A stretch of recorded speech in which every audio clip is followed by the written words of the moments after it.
Every time I do one of these videos, I keep reminding myself that I wish I was doing YouTube back in 2015, 2016, and 2017. Because while yes, we have stupid people now in 2022 that provide the constant comedy of their bad hot takes. Dear white people, aka AASU, you openly discriminated against us on November 16th when you handed down your decision from your racially biased investigation. You're offensive. Police lives matter? You have the same sticker. We're just trying to do school. What? You guys have the same sticker of the other. But this is our space. We've got a Police Lives Matter sticker and we're getting kicked out. Can't do school. You just said we have to leave. No, I said you're making the space uncomfortable. Uncomfortable. But you're white. Do you understand what a multicultural space? It means you're not being centered. White's not a culture? No, it's not a culture. It's white is not a culture. Say it again to the camera. You think whiteness is a culture? But back then, a couple years ago, it was just ripe for the picking. All these stupid people saying and doing stupid things would have been perfect for the sexiest black YouTuber who provides common sense on a Monday through Friday basis. Subscribe to the channel if you enjoy this. I just want everybody to understand, I don't care what goes on in your life. You shouldn't be trying to harm other people. You shouldn't be trying to ruin other people's lives, especially when they don't know you. That's the whole core understanding of people and their weird choices. You choose to do things to people who do not know you, and you somehow think you're always going to be believed because of the perception at the time and how people view certain instances, because obviously more people are so focused on immediate action instead of trying to gather information. And when you're so focused on the action, you lead to situations where you could potentially be wrong, and that affects the people who you sought action against. And with all that being said, I think we should all come together and laugh at somebody who got the punishment they rightfully deserved. Why? Because she was a woman who is now heading to prison after falsely accusing 15 men of rape back in 2017. A British woman dubbed an attention-seeking liar for falsely accusing 15 men of rape during 4 separate encounters was sentenced Thursday to 10 years in prison. Gemma Beale, 25, was found guilty at London's Southwark Crown Court in July on 4 counts of perjury and 4 counts of perverting the course of justice. Judge Nicholas Lorraine Smith called Beale a convincing liar who liked being pitied as the victim. The trial has revealed what was then not obvious, that you are a very, very convincing liar and you enjoy being seen as a victim. The prosecution described your life as a construct of bogus victimhood. Beale maintained her innocence throughout the trial and is considering filing an appeal, which apparently in 2019 was denied. She also accused 4 doctors and medical professionals of handing the court fake evidence. Ms. Beale stands by the claims she made in this matter, and if she had her time again, she would again plead not guilty to these matters and contest the trial. Investigators spent 6,400 hours and at least $320,600 shifting through Beale's claims and analyzing pieces of evidence, ultimately to conclude the accusations were fake. Beale is responsible for fabricating a series of extremely serious allegations, which led to several extensive investigations being carried out and teams of detectives and specialist officers spending thousands of hours on the cases and providing support for her. Her manipulation of the criminal justice system has caused police to direct significant amounts of resources into investigating her bogus complaints as well as her own offending.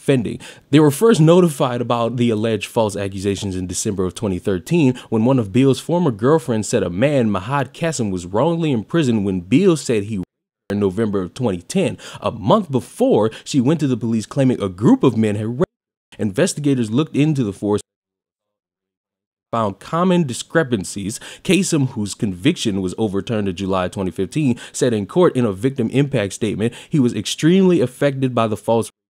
One of my goals is to be a successful businessman, to have a nice family, and to be happy. I'm working on the happiness, and I have a long way to go. Because when you sit there and you affect people's lives that you do not know, or even ones that you do know, you are ruining their dreams, their goals, their hopes, their aspirations, and you seemingly did all this for the dumbest reason possible, to make your ex boyfriend jealous, who I might add found out about all of this and was disgusted. So in your grand scheme to try to get your ex back, you decided to ruin other people's lives, and some of them ended up in jail. Thankfully, they're out of jail, but now they have to deal with the stigma of a bunch of people who don't know about the situation, hearing that name and somehow thinking, oh my God, they let that out. He is somebody who hurt a woman, not realizing that the woman is a fucking liar who decided to ruin people's lives. And this is why there's so much animosity and so much confusion and so much talk now about believing all women, waiting for more information, not having all the information and then seeking action about it, actually taking the time to study and do the research and investigate. Because not only do you have people like this,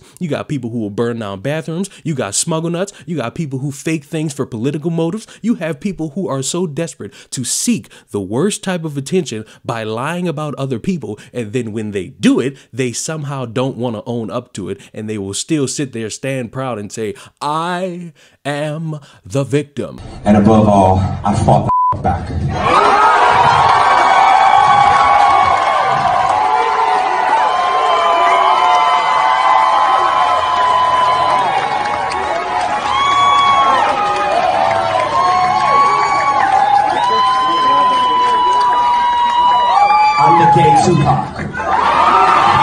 I'm an advocate.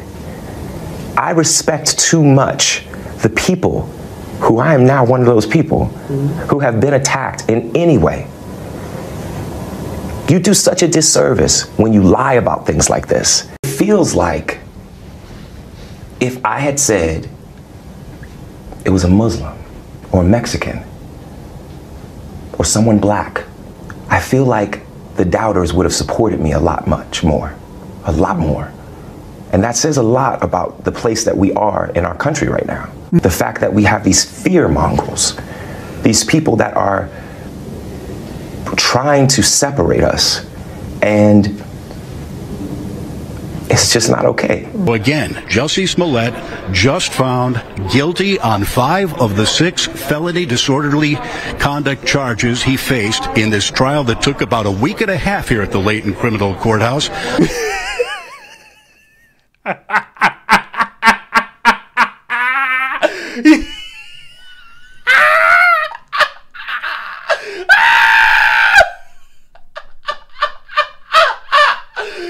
Yes! Oh my goodness. No, you're a pathetic fucking liar who is desperate to make everybody see you as the main character. I'm sorry, but there's 8 billion people on this earth. Everybody's got their own problems and they don't want to be lumped in with yours. If you can't hold a man, that's your problem, and you need to find somebody who's desperate enough to love this you, because nobody in their right mind would even consider whether if it's because of your weight, your looks, your personality, you overall are a piece of shit human being. And I hope for these 10 years, you've been having some sweet, hurtful, harmful interactions with Big Frida, because she don't like it when people falsely claim. Subscribe to the channel. I'll see y'all in the next one. Goodbye.